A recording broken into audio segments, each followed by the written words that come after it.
Brasil nós temos a liberdade, que a Coreia do Norte não tem, que o Irã não tem, que a Síria não tem. Mas me parece que essa liberdade está dando ocasião à disseminação das muitas heresias que têm sido propagadas nos últimos anos. É de fato, amados, assustador em ver o que está acontecendo. E o pior, amados, que é uma apostasia gigantesca, de proporções assustadoras, e que está passando despercebido aos olhos da maioria. Então eu me recordo quando o Senhor Jesus ele falava sobre a sua vinda no sermão escatológico de Marcos 13, também Lucas 21, Mateus 24. Mas hoje, fitando mais aqui Marcos 13, eu me lembro quando Jesus falava do sermão, o sermão profético, o sermão das últimas coisas. Eu me lembro que nesse sermão o Senhor Jesus falava dos sinais que precederiam a sua vinda. Ele falava em Lucas 21 de Israel ser cercada por exército e ser disperso o seu povo por várias nações. Ele fala que haveria um tempo dos gentios pisando o território judeu, e depois o tempo dos gentios se cumpriria. E quando os gentios se cumprissem, então viriam os sinais. Quando o tempo dos gentios se cumprisse em Jerusalém, se cumpriu em 1948, quando Israel voltou a ser Estado independente, reconhecido pela ONU, a Organização das Nações Unidas, porque até então, desde o ano 70 depois de Cristo, quando o general Tito entrou ali com seus exércitos romanos e destruiu toda a cidade e o templo, ali a nação de Israel teve a maior diáspora de toda a sua história. Ali o povo judeu foi espalhado por várias nações,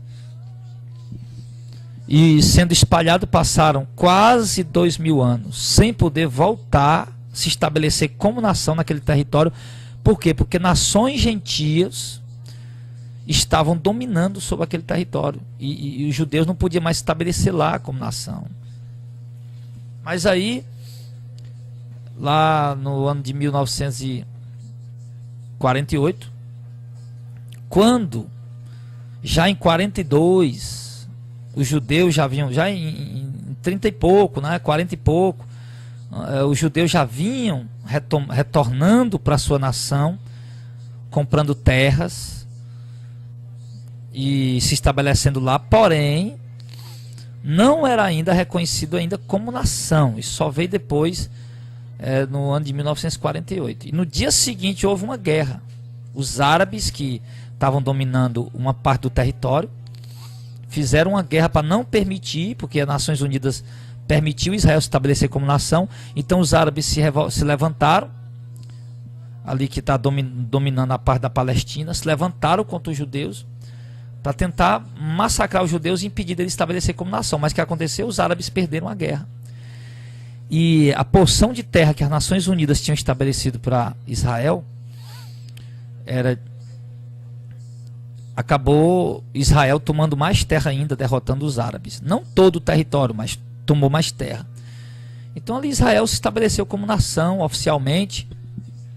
E desde que Israel se estabeleceu nação oficialmente em 14 de maio de 1948, ali começaram a se cumprir os outros sinais que o Senhor Jesus falou. E esses sinais têm se cumprido, e falta ainda alguns poucos detalhes, algumas poucas coisas para se cumprir, para que Jesus volte. Porque primeiro, lá em Lucas 21, só falando um pouco aqui em Lucas, ele diz para os seus seguidores, ele está aqui falando para os seus discípulos que perguntaram sobre a vinda dele. Ele diz no verso 9: quando ouvir de guerra e sedições, não vos assusteis, porque é necessário que tudo isso aconteça, mas primeiro, mas ainda não, o fim não será logo.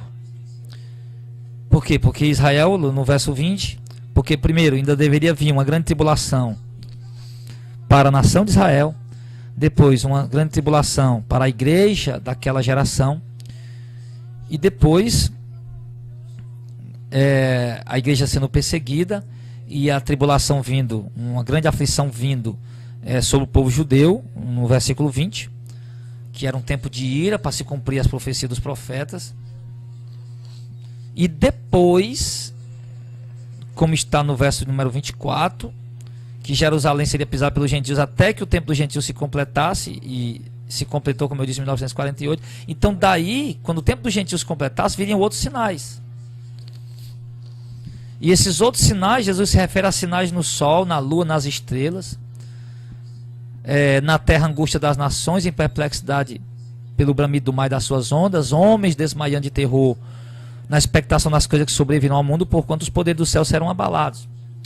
Aí então, nesse período aqui, aconteceriam uma grande perseguição contra a igreja do Senhor, indo lá para Apocalipse capítulo 13, onde o anticristo se levanta junto com o falso profeta e passam a perseguir a igreja grandemente. Infelizmente, algumas pessoas sem apoio em nenhum versículo da Bíblia acabam dizendo que a igreja não vai ver o anticristo. Alguns acabam entendendo o 2 Tessalonicenses capítulo 2 de uma forma equivocadíssima, achando que o texto está dizendo que o anticristo só pode se manifestar quando a igreja for tirada. E pelo contrário, Paulo está dizendo muito claramente em 2 Tessalonicenses 2, por exemplo, alguns dizem aqui nesse verso 7, porque já o mistério, aliás, no verso 6, agora vós sabeis o que eu detém, para que o seu próprio tempo seja manifestado. Porque já o mistério da injustiça opera, somente há um que agora resiste até que do meio seja tirado. Então algumas pessoas acabam pensando que isso aqui é o Espírito Santo.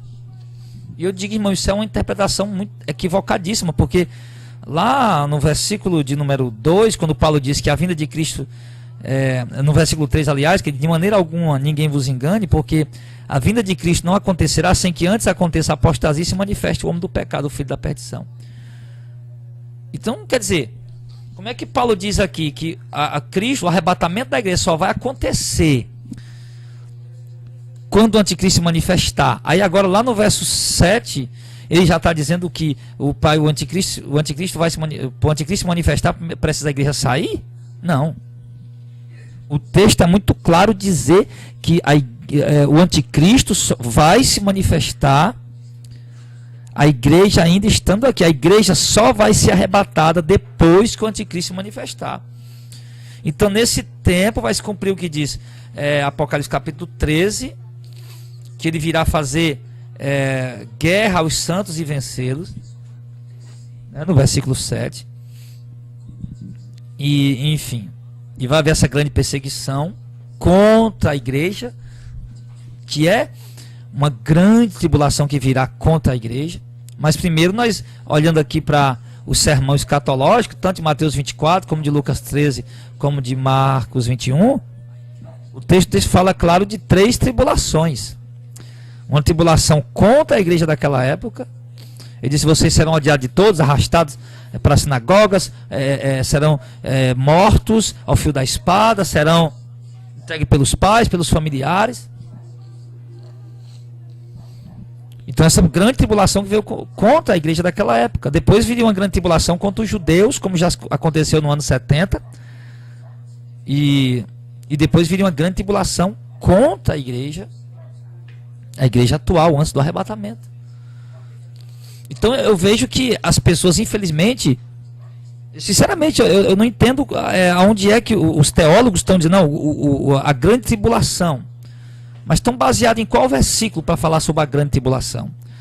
Porque a Bíblia fala de 3 tribulações, pelo menos. Uma grande tribulação para a igreja do tempo dos apóstolos. Outra tribulação grande também para o povo judeu, que alguns acreditam que aquele cerco que o general Tito fez contra Jerusalém e matou pessoas, destruiu o templo. Alguns historiadores acreditam que aquilo foi mais angustiante ainda. Foi uma tribulação maior ainda, aflição maior ainda do que Quando Hitler matou 6 milhões de judeus, alguns historiadores acreditam ter sido mais angustiante ainda. Então fala de uma tribulação para os judeus, porque era para cumprir as profecias e tempo de vingança contra esse povo, está em Lucas 21. E depois a Bíblia fala claramente que haverá uma tribulação, uma perseguição, ou alguns chamam de grande tribulação, enfim, uma grande tribulação, uma grande perseguição contra a igreja do arrebatamento. Aí eu fico dizendo, poxa vida, mas essa igreja atual é muito mimada. Eles acham que não, Deus não vai deixar a sua igreja passar pela tribulação. Por que não? A igreja dos apóstolos, que era muito mais santa, mais fiel a Deus do que a igreja de hoje, passou por uma grande tribulação naquela época, meu irmão. E a de hoje não vai passar por quê? Se nós somos 1000 vezes pior. Nem se compara a nossa fé, a nossa santidade. A santidade e a fé da igreja de hoje nem se compara com a fé e a santidade da igreja dos apóstolos. A obediência, a submissão, a entrega, as renúncias da igreja de hoje nem se compara com a entrega, as renúncias e a obediência da igreja do tempo dos apóstolos. E a igreja do tempo dos apóstolos passou por essa grande tribulação no tempo deles. E haverá uma grande tribulação também para a igreja do arrebatamento. Infelizmente, algumas pessoas se apoiam no que as denominações ensinam e sem respaldo bíblico, sem contexto bíblico. Apenas porque não, é um homem sábio, escatológico, doutor em escatologia. Ele pode ser doutor em que ele for, meu irmão. Mas eu tenho o direito de investigar, de olhar para as escrituras e ver se está certo ou está errada a pregação dele.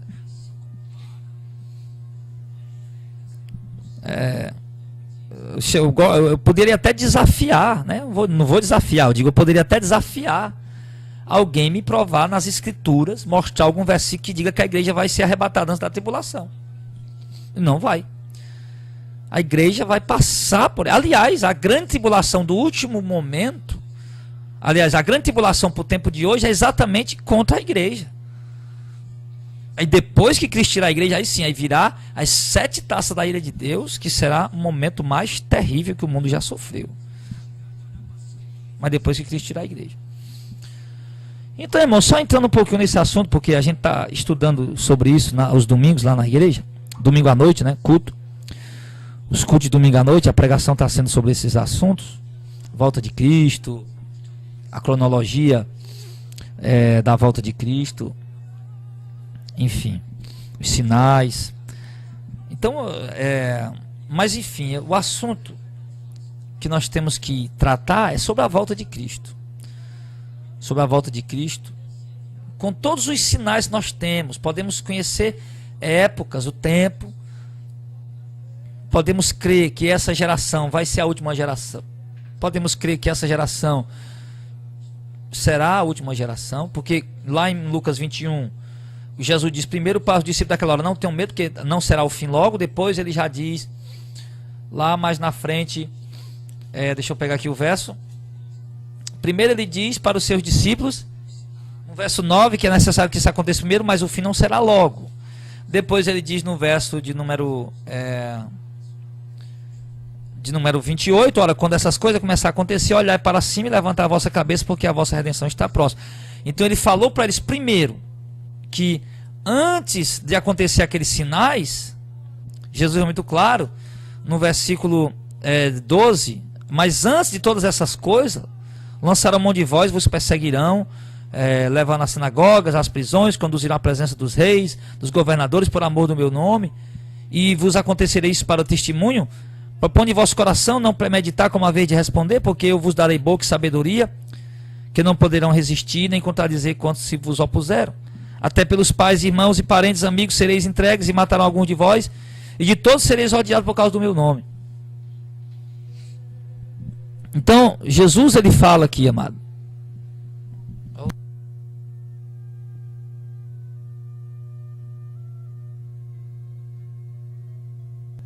Então nós vemos aqui o que o Senhor está dizendo, que haveria essa perseguição contra a igreja, alguns irmãos seriam mortos, mas ele disse aqui, antes dos sinais acontecer, primeiro vocês vão ter que ser perseguidos e mortos e torturados enfim, presos. Então isso se cumpriu. Presta atenção, Jesus, verso 12. Mas antes de todas essas coisas aconteceu, os sinais que ele está dando, Jesus disse para a igreja daquela geração, antes desses sinais se cumprir, guerra, rumores de guerras, grandes terremotos, fome, pestilência em vários lugares, e coisas espantosas, grandes sinais no céu. Então, antes de todas essas coisas, primeiro vocês vão ser perseguidos. Primeiro vocês vão ser presos, vocês vão ser entregues pelos próprios familiares de vocês. Então, Jesus falou isso. Agora, quando ele chega lá adiante, no versículo, quando passa, né, no versículo 20 até o versículo 24, quando passa a destruição de Jerusalém, e o tempo dos gentios termina lá em Jerusalém, ou seja, Jerusalém volta a se tornar uma nação dos judeus, de posse do povo judeu.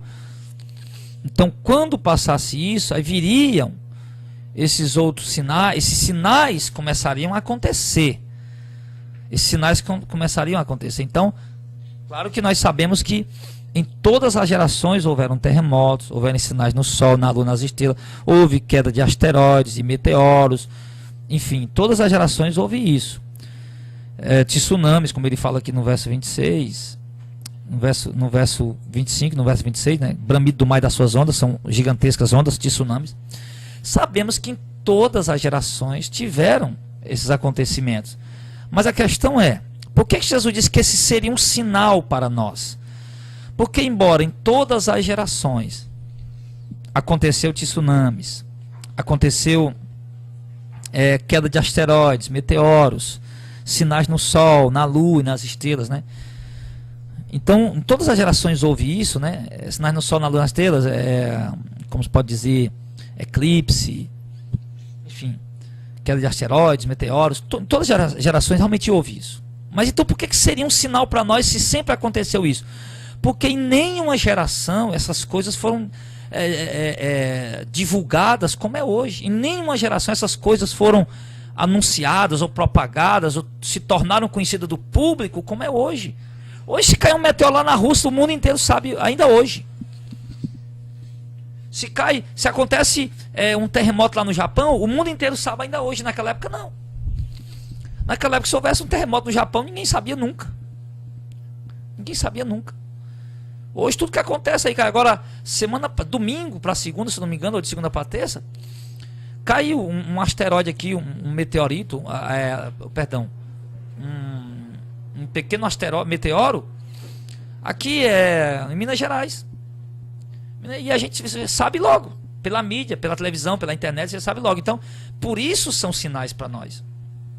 Por isso são sinais, por quê? Porque hoje, quando essas coisas acontecem, né, você vê que está aí toda hora. A Rússia, os Estados Unidos, eles têm sistema de monitoração de asteroides, tem sistema de monitoração para proteger o planeta Terra. Enfim, eles têm sistema de monitoração de terremotos, tem sistema de monitoração de ciclones, aqueles ciclones, né, aqueles furacões. Então tem sistema de monitoração de tudo isso. Quando acontece essas coisas, logo a mídia divulga, então logo todo mundo sabe. Então sinais, por isso Jesus disse que se tornariam sinais. Porque embora acontece desde o começo do mundo, mas nunca a população tomou conhecimento tanto desses acontecimentos como toma hoje. Certo? Então por isso. Então, irmãos, esses sinais aconteceriam no decorrer de todas as gerações, mas depois que se completasse o tempo dos gentios em Jerusalém, em 1948, aí Jesus fala de sinais em Mateus em 24, aliás, em Lucas 21, verso 25, depois do verso 26. Então, nesse período, que alguns acreditam ser a última geração, a geração da figueira, como chama. Então, por quê? Porque Jesus disse, verso 32, em verdade vos digo que não passará esta geração até que tudo aconteça. Passará o céu e a terra, mas as minhas palavras não passarão. Então, que geração não passará?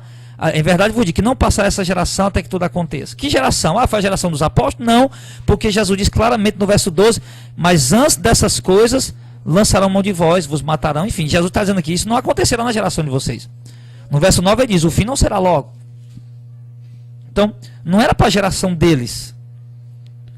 Embora houve tribulação, houve para a igreja naquela época, houve perseguição, houve tribulação para os judeus, houve. Mas essa geração que Jesus se refere, em verdade eu vou dizer que não passará essa geração sem que todas essas coisas aconteçam, seria a geração depois que Israel voltasse a ser nação.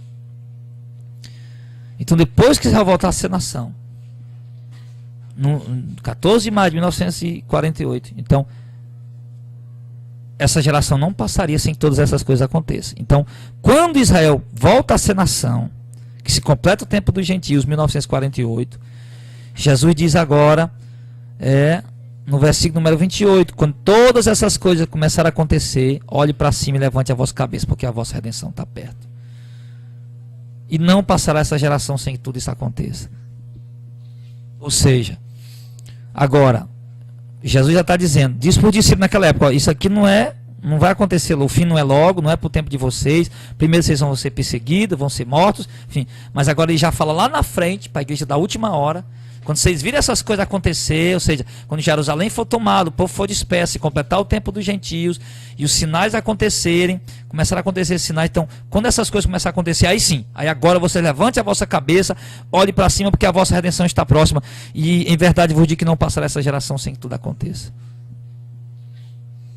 Então, querido, nós temos esses sinais, nós temos o sinal da apostasia, em 2 Tessalonicenses capítulo 2, se você não sabe, em todas as gerações houveram apostasia, mas a igreja mais apóstata de todas as gerações é a igreja do século 21. Por exemplo, a igreja nunca foi um palco de entretenimento, a igreja nunca foi o movimento que ela está aqui, em nenhuma geração, embora houveram apostasias, mas em nenhuma geração a igreja teve esse movimento de excitação carnal, de músicas mundanas, profanas, lascivas, imorais nos altares das igrejas, este comércio desenfreado, esse misticismo, esse sincretismo. A igreja nunca foi tão imoral como está sendo nessa geração. Isso entrou agora no final do século XX. Não tinha isso, irmão. Não tinha isso. Tinha as heresias, mas esse movimento que nós estamos vendo aqui hoje, essa apostasia, esse movimento carnal, esse entretenimento gospel, onde a obra de Deus virá apenas uma brincadeira, um entretenimento, um meiozinho de ganhar dinheiro e pronto. Isso nunca teve na igreja. Então, olhando, irmão, para essa apostasia, Paulo falou da apostasia, e toda geração haveria apostasia, mas essa apostasia é a pior e a maior de todas as gerações. Então, se conclui o quê? Israel voltou a ser nação nessa geração. Essa geração é a geração da maior apostasia. Sim. Essa geração tem o conhecimento de todos os sinais que acontecem no céu, no sol, na lua, nas estrelas, no mar, nos terremotos, tsunamis, as pestes, fomes e pragas. Essa geração é a geração que tem mais informação sobre isso. Então, meu irmão, nós temos, e outros sinais também, que é claro a gente vai falar no decorrer dos dias. Então, nós temos, irmãos, diante de nós, um cenário que diz para nós, Jesus está voltando. Nós estamos pisando no terreno, estamos vivendo no tempo em que os sinais dizem, esse é o tempo da volta de Jesus. E lá em Marcos 13:32 ele diz, mas aquele dia e hora ninguém sabe. Ele falou que a gente ia conhecer o tempo, ia conhecer os sinais, ia conhecer as estações, mas o dia e a hora ninguém ia saber. Então ele diz, mas o dia e a hora ninguém sabe, nem os anjos que estão no céu, nem o Filho, apenas o Pai. Olhai, vigiai e orai, porque não sabeis quando chegará o tempo. É como se um homem partindo para fora da terra deixasse a sua casa e desse autoridade aos seus servos, a cada um a sua obra, e mandasse o porteiro que vigiasse. Vigiai, pois, porque não sabeis quando virá o Senhor da casa, se à tarde, se à meia-noite, se ao cantar do galo, se pela manhã, para que vindo de improviso não vos ache dormindo. As coisas que eu digo a vocês, digo a todos, vigiai. Então Jesus está dizendo, Jesus disse, olha, embora eu estou dando para você os sinais, embora eu estou dizendo para a igreja os sinais da minha vinda, que precederão minha vinda. Eu estou mostrando os tempos, as épocas, as estações, as coisas que vão acontecer. Porém, um detalhe: o dia e a hora eu não vou revelar, porque só ao Pai pertence o conhecer o dia e a hora. Então, querido, logo Jesus diz o quê? Que nós temos que estar vigilantes. E eu vou lhe dizer, meu irmão, eu volto agora, eu dirijo essa palavra para você que me ouve. A igreja nunca teve tão despercebida e desatenta quanto a vinda de Cristo como agora. Os cristãos vivem sem a mínima vigilância. Não há vigilância. Não há vigilância. Jesus, ele fala que nós temos que vigiar. Ele fala que nós temos que vigiar. Ele diz que nós temos que vigiar, olhai, vigiar e orai. O que é vigiar? Olha um vigia de um prédio, onde é que ele fica? Naquela gurita ali em cima. Ele fica lá parado, observando, olha para um lado, olha para o outro, vendo o movimento, atento ao que está acontecendo, quem se aproxima, quem vai, quem passa, quem vem, quem entra, quem sai. Ele está atento. Se ele cochilar um pouco, alguém pode chegar para entrar e ele não perceber, alguém pode querer sair e ele não perceber. Pode passar uma pessoa na rua e ele não vai perceber. Se ele não vigiar, ele não vai perceber. Então Jesus nos manda vigiar e orar. Eu digo, irmão, nós não estamos vigiando. Aliás, a igreja não está. Muitos não estão vigiando hoje. Muitos estão dormindo. Não estão atentos. Não estão vendo o que está acontecendo. Não estão vendo, estão despercebidos, irmão. Quantos estão cochilando, dormindo? Meu irmão, você precisa vigiar, você precisa estar vigilante. Você precisa estar atento, vigiar e orar, meu irmão. Onde é que está a vida de oração da igreja? Cadê os crentes que oram? Cadê o povo que ora? Cadê o povo que busca a Deus, meu irmão? Cadê as mulheres de oração? Cadê o povo de joelhos dobrados? Cadê o povo de rosto no pó? Cadê a igreja que ora? Não há mais vigilância, irmão. Está faltando vigilância. A igreja precisa acordar. Jesus disse, olha, eu estou dando sinais, mas vigiem, porque você não sabe o dia nem a hora. É como se um dono de uma fazenda fosse, viajasse para um lugar distante e deixasse a sua casa, entregasse a autoridade aos seus funcionários e mandasse que vigiasse. Nós olhamos para a igreja hoje, mas nós não vemos mais a igreja orando. Nós procuramos, meu Deus, cadê as vigílias de oração que não tem mais? Para se fazer uma vigília hoje tem que ser um vigilhão, até o nome tem que ter vigilhão.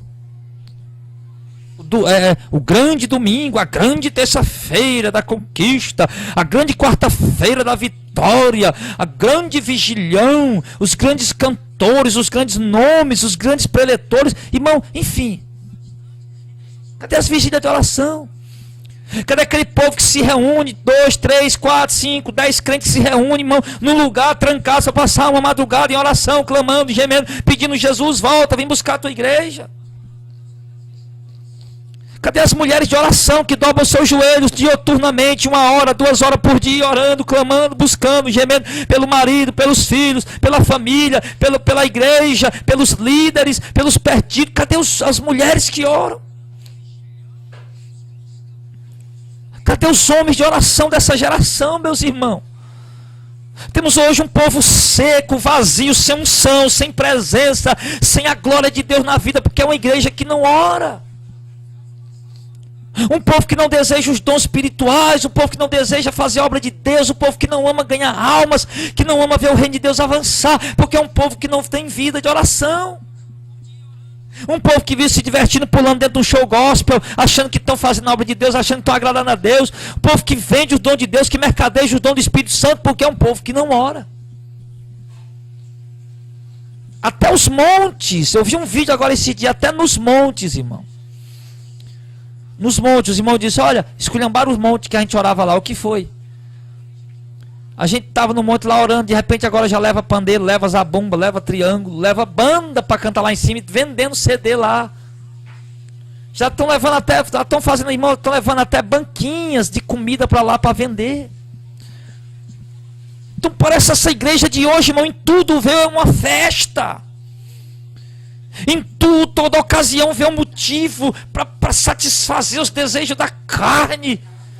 Em todo movimento que se faz em nome de Jesus, vem uma oportunidade de lucro, de ganhar dinheiro. Tudo isso, irmão, é a falta de vigilância. Nós temos jovens hoje nas igrejas que vivem fazendo sexo ilícito porque não vigiam, não oram e acham que é normal. Não, porque o pastor diz que não, tem problema não, é amor. Tem que aproveitar essa época, porque tá, e os hormônios estão à flor da pele. Tem que aproveitar. Não, e eles fazem como se isso fosse normal, porque não tem discernimento, porque não oram, não buscam, não vigiam. Não tem sensibilidade, não sabe o que é pecado, não sabe distinguir entre o certo e o errado, entre o bem e o mal. Então, amado, Jesus disse que nós tínhamos que orar.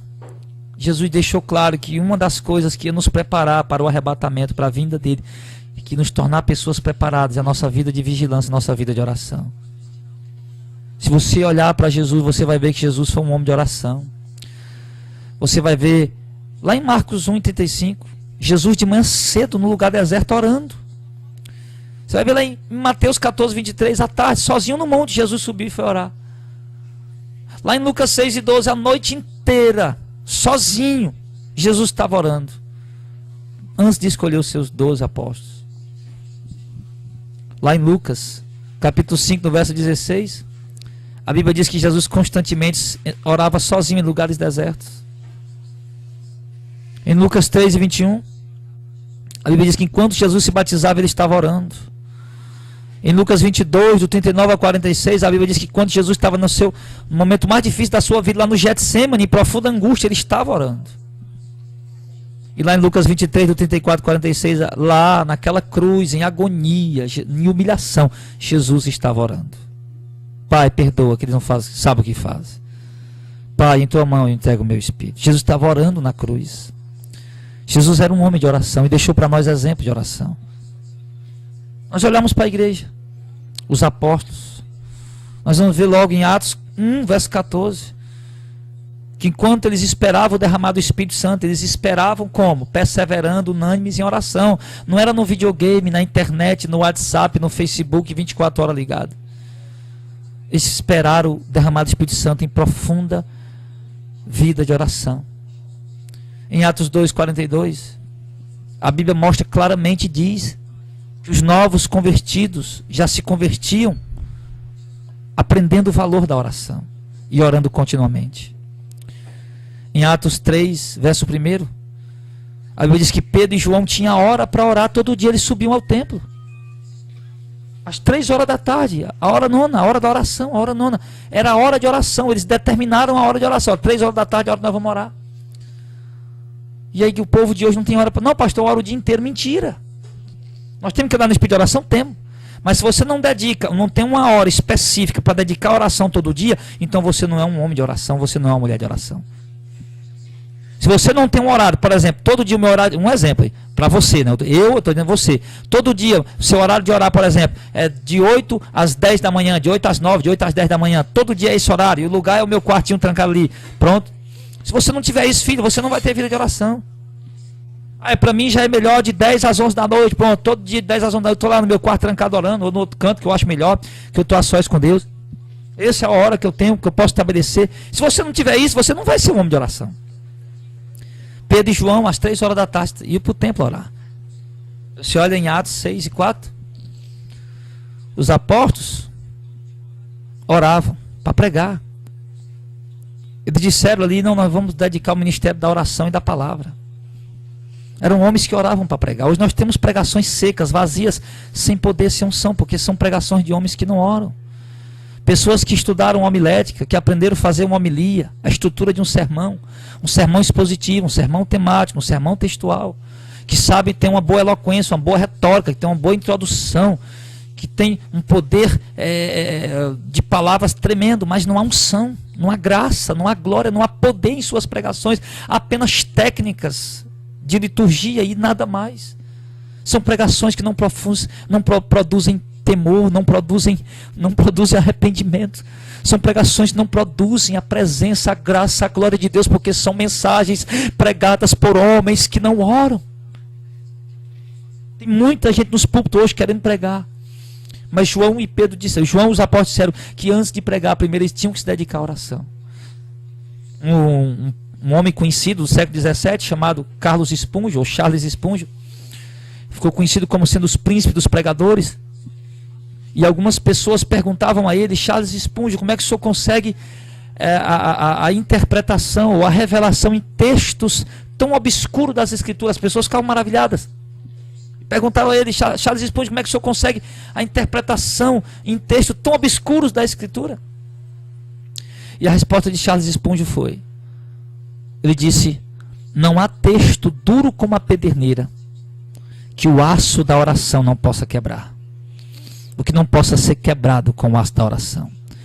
Charles Spurgeon disse que o homem que tem profunda vida de oração antes de pregar ou para pregar, ele extrai pedras preciosíssimas do fundo do mar para trazer para os seus ouvintes. Charles Spurgeon valorizava tanto o poder da oração, irmãos, que ele criou uma faculdade na época, né? Na geração dele, um colégio para preparar pregadores, pessoas para continuarem a obra. E um dia ele disse para os seus alunos: se vocês não tiverem vida de oração, as pessoas vão perceber que vocês pregam mal, mesmo sem que elas saibam por quê. Então Charles Spurgeon mostrou o valor e o poder da vida de oração na vida de um pregador. A vida de oração, eu vejo que as pessoas estão ocupadas demais para ter um tempo para orar. Irmãos, eu vejo Pedro e João, uma das principais colunas dos principais apóstolos da igreja. Eles tinham uma hora determinada para dedicar à oração. Eles evangelizavam, eles viajavam de um canto para outro, faziam missões, cuidavam da igreja, mas eles tinham aquela hora determinada todos os dias para orar. Então não é por ocupação, não é por trabalho, não é por tempo. As pessoas não oram porque não querem. Leonard Ravenhill, um pregador norte-americano, ele disse que descobriu a utilidade do WhatsApp e do Facebook. O WhatsApp e o Facebook vão servir no dia do juízo para provar para as pessoas que elas tinham tempo para orar. Não oravam porque desperdiçavam o seu tempo no WhatsApp e no Facebook. Pastor, quer dizer que eu não posso ter um WhatsApp nem um Facebook? Não. Querido, o Facebook eu aconselho as pessoas não terem, porque infelizmente eu já vi muitas pessoas destruírem seus casamentos por causa de Facebook. Embora o ministério tenha uma página no Facebook, mas tem pessoas que não sabem usar. Vai se prostituir, vai paquerar, vai ver pornografia. São ferramentas que podem ser usadas de uma forma benéfica, de uma forma que edifica.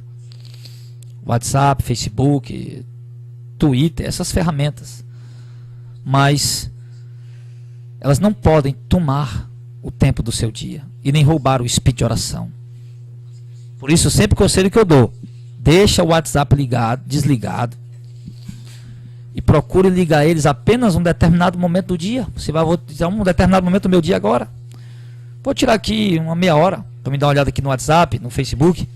Ver aqui algumas coisas que colocaram, algumas mensagens que enviaram para mim, eu vou ver. Claro, já tem aqueles que usam como instrumento de trabalho. Mas enfim. Mas o certo é que esses homens tinham um tempo para orar. Nós vamos para o apóstolo Pedro, estava preso, em Atos capítulo 12. No verso 5 a Bíblia diz que a igreja orava continuamente por ele, mesmo parecendo ser impossível ele ser liberto. Em Atos 16, verso 13, mesmo não estando na casa deles nem na cidade deles, Paulo, Silas e Timóteo estavam procurando um lugar para oração. Às vezes algumas pessoas viajam, vou passar umas férias ali não sei aonde, vou visitar não sei quem, passar uma semana lá, 3 dias, 4 dias, e nesse período não ora. Pedro, João, Paulo, Silas e Timóteo, aliás, estavam em outras cidades, mas aonde eles iam, a primeira coisa que eles se preocupavam era procurar um lugar de oração. Se nós olharmos, irmãos, para os profetas, nós vamos ver esses homens orando. Nós vamos olhar Jeremias, vamos ver Jeremias ali constantemente clamando a Deus. Elias, um homem de oração. Um homem que não tem histórico, que não tem currículo. Um homem que de repente apareceu no cenário bíblico, lá de Tisbé, de um povoado distante, esquecido, pequeno, desprezado. Um homem que ninguém sabe quem era o pai, quem era a mãe, se era filho de pastor, filho de profeta, ou era neto de presidente de ministério. Sabemos apenas que Elias era um homem de oração. Um homem que buscava a Deus e tinha profunda comunhão com Deus. Nós vemos Isaías, vemos Ezequiel orando e tendo revelações tremendas. Nós vemos João exilado na ilha de Patmos, e ali recebendo uma das maiores revelações de toda a história da humanidade, o livro da revelação. Estava lá orando. Nós olhamos, irmão, para a vida desses patriarcas, Abraão. Nós olhamos para a vida de Moisés. Nós olhamos para a vida de Isaac, de Jacó. Com todas as suas imperfeições, eram homens que oravam. Nós somos uma geração hoje que não temos valorizado o poder da oração. Jesus, além de ser um homem de oração, ele ensinou o valor da oração. Lá em Lucas 18, do verso 1 ao 8, Jesus fala de uma parábola sobre o dever de orar sempre e nunca desfalecer. Lá em Lucas 11, do 5 ao 13, Jesus fala da parábola do amigo inoportuno, e Jesus mostra, revela o que é que acontece espiritualmente quando alguém ora. Mesmo que, Jesus disse, mesmo que ele não se levante para dar por ser seu amigo, se levantará pela importunação. Ele disse que Deus atenderá a oração daqueles que lhe importunam. Se nós olharmos para as cartas dos apóstolos, nós vamos ver Paulo, Pedro, os apóstolos incentivando a igreja a orar. E a pergunta que me resta perguntar para a igreja hoje, irmão. Nós temos uma igreja hoje que anseia por respostas. Temos um povo hoje ansioso por respostas. Mas é um povo que deseja a resposta, mas não quer orar. Eu já falei aqui e vou repetir. Essas campanhas que criaram aí, irmãos, dentro dessas igrejas, elas mataram, roubaram a vida de oração do povo. Campanha de milagre urgente, campanha disso, campanha de 7 semanas para aquilo, 21 semanas para aquilo, e o povo acha que tudo se resolve numa campanha e a vida de oração esfriou. Nós sabemos, irmão, das dificuldades que há para manter uma vida de oração. Muitas vezes vem um desânimo, vem a frieza, vem a falta de vontade de orar. Isso acontece comigo. Isso aconteceu com David Wilkerson, ele falou. Isso aconteceu com os homens de Deus que permearam essa terra. Um dos livros mais tremendos que eu já li até hoje, após a Bíblia, foi o diário do David Brainerd. E eu nunca vi um homem de oração tão profunda como aquele homem. E mesmo tendo uma vida de oração tão profunda, ele passou momentos de crises que ele não sentia o desejo, a força, o fervor para orar. E depois ele recuperava com a sua insistência e busca. Então que nós vamos sempre passar por isso. O fato de hoje eu não estar sentindo desejo de orar, isso não quer dizer que eu não vá para o meu lugar de oração. Eu vou mesmo sem um desejo, eu vou mesmo sem a vontade. Eu chego lá muitas vezes no lugar de oração, meu Deus, eu estou me sentindo seco, frio, vazio. Olha para dentro de mim, parece que há uma escuridão, Senhor. Mas, Senhor, eu não estou sentindo vontade de orar, eu não sei o que dizer, eu não tenho palavras, há um peso em cima de mim. Minha mente está dispersa, eu estou confuso, mas eu vou ficar aqui de joelho, porque eu sei que aqui é o meu lugar. Eu vou ficar aqui gemendo, Senhor, esperando aqui, Senhor, de joelhos, porque a minha alma vai falar contigo. Então, mesmo quando nós não temos nada para dizer, mesmo quando nos sentimos pesados, desanimados para ir para o lugar de oração, mesmo quando não temos palavras, a mente dispersa, os pensamentos distantes, mas não podemos abandonar o nosso lugar de oração. Isso, irmão, nós passamos por isso. Homens de Deus passaram por isso, sempre vão passar. Nós não podemos parar. Não podemos parar. Irmãos, onde está a igreja que ora? Onde estão as vigílias de oração? Onde estão os crentes, homens e mulheres de Deus, que passam horas, que gastam horas todos os dias orando? Alguém me disse um dia, pastor, eu só consigo orar 40 minutos, eu não sei mais o que falar para Deus. Eu digo, irmão, está faltando comunhão na sua vida. No momento que tiver comunhão, você vai passar 2 horas orando. Quando passar 2 horas, meu Deus, já passou. E ainda assim você vai andar no espírito de oração. Então, irmão, sem oração é impossível nós estarmos vigilantes. Sem oração é impossível nós estarmos prontos para a vinda de Cristo. Sem oração não tem como nós estarmos preparados para o arrebatamento. Nós temos que olhar o que está roubando a sua vida de oração. Muitas coisas roubam a vida de oração dos irmãos. Entretenimento, diversão, televisão, internet. Muitas coisas. Amizades, visitas em suas casas. Telefone. Meu irmão, dedique o seu tempo à oração a Deus todo dia. Deixe o seu telefone ali. Eu me lembro de quando o apóstolo Paulo se converteu. Eu até já preguei sobre isso. E quando Jesus aparece para Ananias, Jesus diz: Ananias, vai até a rua chamada direita, procura lá por um homem de Tarso chamado Saulo, porque eis que ele está orando. Paulo mal tinha se convertido, ele já estava orando. Jesus olhou e viu, Paulo está orando. Jesus sabia, Ananias, ele está orando. Ou seja, Jesus estava vendo a oração de Paulo. Eu olho para o profeta Daniel. O profeta Daniel, a Bíblia diz que ele orava 3 vezes por dia. O rei baixou um decreto. Seus inimigos fizeram o rei baixar um decreto. E o decreto era: ninguém pode orar nenhum outro Deus durante 30 dias. Quando Daniel soube do decreto do rei, ele entrou na sua casa, abriu as janelas e foi orar como ele costumava fazer. A Bíblia diz que os seus inimigos vieram e viram que Daniel estava orando. Quantas vezes sua mulher tem visto orando? Eles viram Daniel orando. Daniel orava tanto, dedicava tanto à oração que algumas vezes alguém procurou ele e encontrou ele está orando. Quantas vezes a sua esposa chegou em casa e viu que você estava orando? Quantas vezes seus filhos têm lhe visto e podem dizer: o meu pai é um homem de oração? Quantas vezes seus filhos podem dizer: a minha mãe é uma mulher de oração? O seu esposo pode dizer: a minha esposa é uma mulher de oração? Quantas vezes o telefone tocou e alguém atendeu e disse: ele não pode atender agora, está orando? Quantas vezes as pessoas têm encontrado orando, irmão? Não que você vá sair dizendo por aí: ó, eu estou orando, eu estava orando. Não. Não é isso. O propósito não é esse, para se mostrar, para se exibir. O propósito é comunhão, é busca. Então, amados, aqueles que dedicam uma vida contínua, assídua e fervorosa de oração e profunda de oração, é impossível que em algum momento alguém lhe procure e ele não esteja orando. Por que você não atendeu as mensagens do WhatsApp? Porque você estava orando. Por que você não atendeu o telefonema? Porque você estava orando. Sim. Então, queridos, precisamos resgatar essa vida de oração.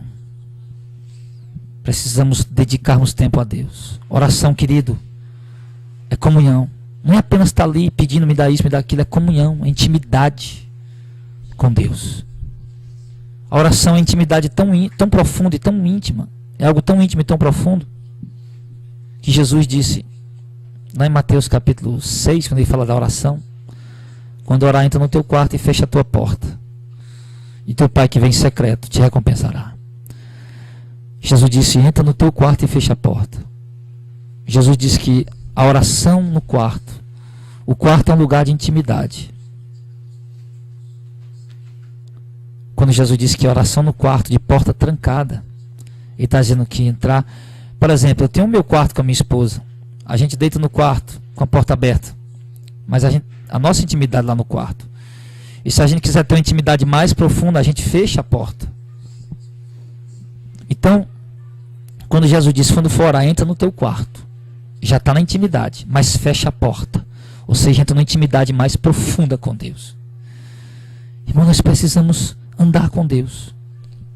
Nós precisamos conhecer a Deus. E Deus vai se revelar mediante a sua vida de oração, mediante a sua busca na palavra. Não deixe a sua vida de oração esfriar. Lembra, um dia você foi uma mulher de oração, um homem de oração. Volte a orar.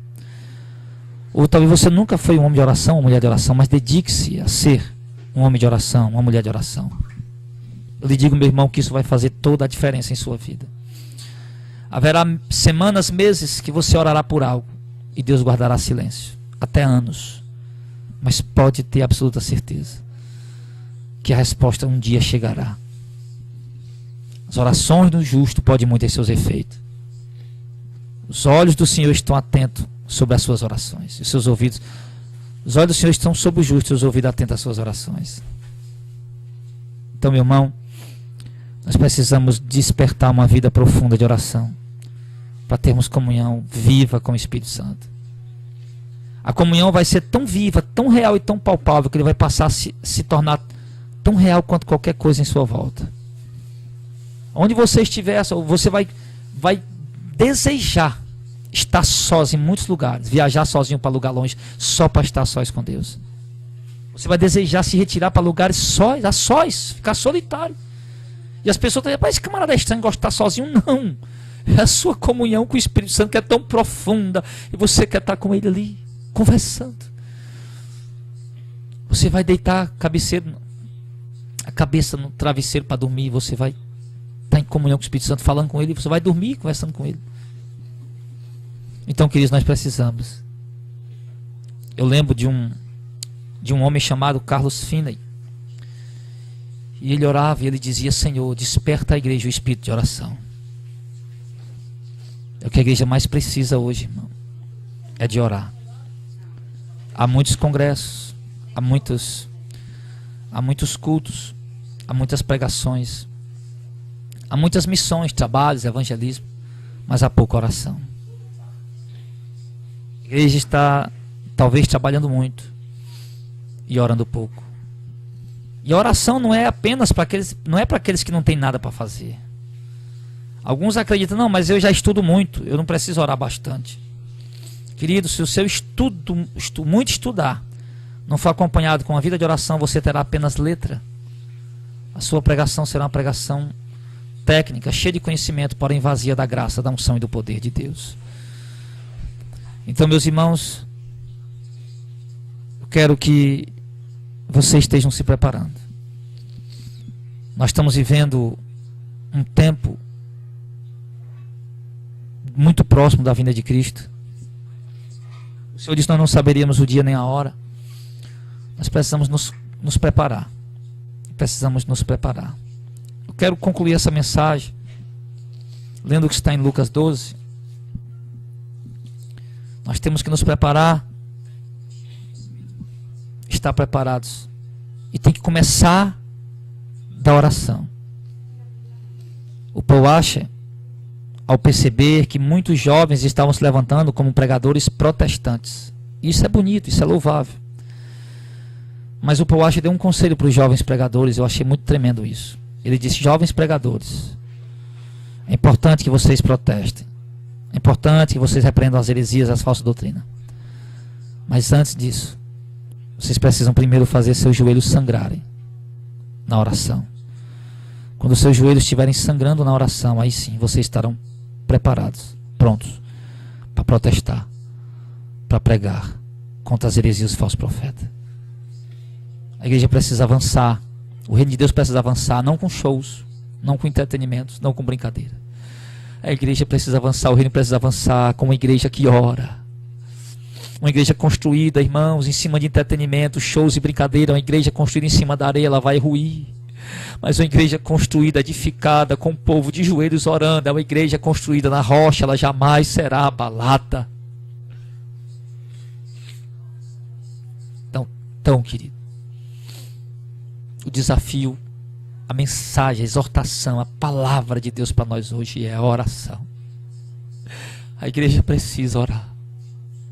Nós temos que despertar a nossa vida de oração. Deus quer comunhão com a sua igreja. Deus quer comunhão com o seu povo. A oração. Eu fico às vezes imaginando, poxa vida, como seria a vida de oração de Jesus? O que será que Jesus falava quando passava a noite inteira orando? Eu imagino que muitas vezes ele dizia para o pai, pai, eu estou com saudade de casa. Imagino que muitas vezes, pai, eu quero voltar para aí. E ali Jesus tinha força para fazer o trabalho que ele fez. Então, amados, por que eu olho para aqueles homens não tinham medo da morte? Paulo, quando disseram, Paulo, lá em Atos 20, Paulo não vai para Jerusalém, porque lá eles vão te matar. E Paulo diz: o que vocês estão fazendo magoando o meu coração? Atos 21. Eu estou pronto não só subir a Jerusalém, como ser morto pelo nome do Senhor. Por que aqueles mártires não negaram Jesus? Por que John Hus não negou Jesus na estaca, quando estava sendo queimado? Por que William Tyndale não negou Jesus na estaca? Ele teve a oportunidade. Por que Barnabé, quando estava sendo arrastado pelo pescoço nas ruas da cidade, onde ele foi arrastado, depois ele foi morto a pauladas, decapitado, por que ele não negou Jesus ali? Por que Estevão, quando estava sendo apedrejado, não negou o Senhor, não reclamou de Jesus? Por que Tiago Menor, quando estava sendo morto a pauladas, com requinte de crueldade, por que ele não negou Jesus? Por que ele não renunciou à sua fé? Por que Pedro negou Jesus com simples perguntas e depois foi crucificado de cabeça para baixo? Nunca mais negou o Senhor. A vida de oração. Jesus disse algo, irmãos, muito profundo no jardim do Getsemane. Quando Jesus chega ali, ele está ali orando. Jesus chega para os seus discípulos lá no jardim do Getsemane. E Jesus diz assim, lá no jardim do Getsemane: orem, no verso 40 de Lucas 22. Orem para que não entreis em tentação. O espírito está pronto, mas a carne é fraca. A Bíblia diz, irmão, por que Jesus disse isso? Jesus disse isso, irmão. Jesus estava dizendo: olha, nós temos que orar hoje. Nós passaremos por uma grande tentação, uma grande provação. A nossa oração hoje não vai passar, não vai impedir de nós sofrermos essa tribulação. É isso que Jesus estava dizendo. Vocês precisam me ajudar em oração. A nossa oração hoje não vai nos dar vitória. A nossa oração hoje não vai impedir de nós passar pelo problema que nós vamos passar. A nossa oração hoje não vai impedir a luta que vai vir. A nossa oração hoje não vai impedir de eu ser preso. A nossa oração hoje não vai impedir de eu ser açoitado. A nossa oração hoje não vai impedir de eu ser crucificado. Mas a nossa oração hoje vai nos dar força para vencer tudo isso, para passar por isso e não negar o nome do Senhor e não negar a Deus e não deixar de fazer a vontade de Deus. Era aí para isso que Jesus queria que eles orassem, para que na hora da tentação, tem oração que a gente ora e Deus faz, Deus dá vitória, a tribulação passa, o problema se resolve, mas tem oração, irmão, que nós oramos só, o problema continua, a luta continua, é só para ter força para suportar e enfrentar aquilo. Tem oração que a gente vai orar, irmão, não é para resolver o problema, é só para ter força para suportar, para enfrentar aquilo, passar por aquilo sem desviar. Então nós precisamos orar, precisamos buscar o Senhor. Em Lucas, capítulo 12, para concluir, está escrito assim, no verso 35: estejam cingidos os vossos lombos. Perdão, irmão, deixa eu ler Mateus 24. Eu creio que é mais... É o mesmo contexto, é do mesmo sermão, mas Mateus 24 eu acho que é mais... como eu posso dizer... É mais... apropriado para o que nós estamos pregando hoje. Então ele diz assim: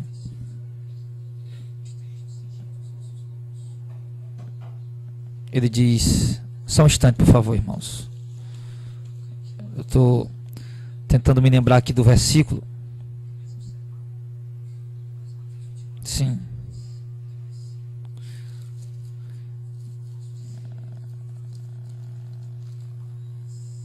porque eu já peguei aqui os versículos, mas eu estava querendo ler outra passagem. Ele diz assim: quem é, pois, verso 45 de verso 42 de Mateus 24: vigiai, pois, porque não sabeis a que hora de vir o vosso Senhor.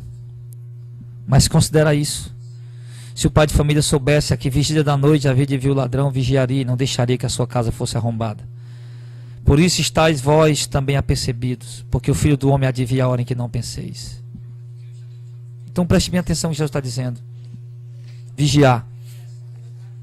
Porque não sabemos a que hora o Senhor virá. Se o pai de família soubesse que hora viria o ladrão, ele vigiaria. E não deixaria a sua casa ser arrombada. Sim. Assim também, se nós vigiarmos, nós estaremos atentos. Assim também, se nós vigiarmos, sim, nós estaremos prontos, estaremos preparados para a vinda do Senhor. Estaremos preparados. Tenha cuidado, para que o seu coração não se sobrecarregue de glutonarias e dos cuidados da vida, e venha sobre vós de improviso aquele dia. É isso que ele diz em Lucas 21:34. Olhai por vós, para que não aconteça que o vosso coração se carregue de glutonaria, de embriaguez, dos cuidados da vida, e venha sobre vós de improviso aquele dia. Porque virá como um laço sobre todos que habitam na face de toda a terra. Vigiai, pois, em todo o tempo, orando para que sejais havidos por dignos de evitar todas essas coisas e de estar de pé diante do Filho do Homem. Ele diz, vigiai, pois, em todo o tempo, orando. Amados, a palavra de ordem da parte de Deus para nós hoje é orar. Se prepare, irmão. Se prepare orando e vigiando, para que você possa ser bem-aventurado no dia da vinda do Senhor. Que essa palavra ela produza o que Deus quer produzir na sua vida. Que Deus te abençoe.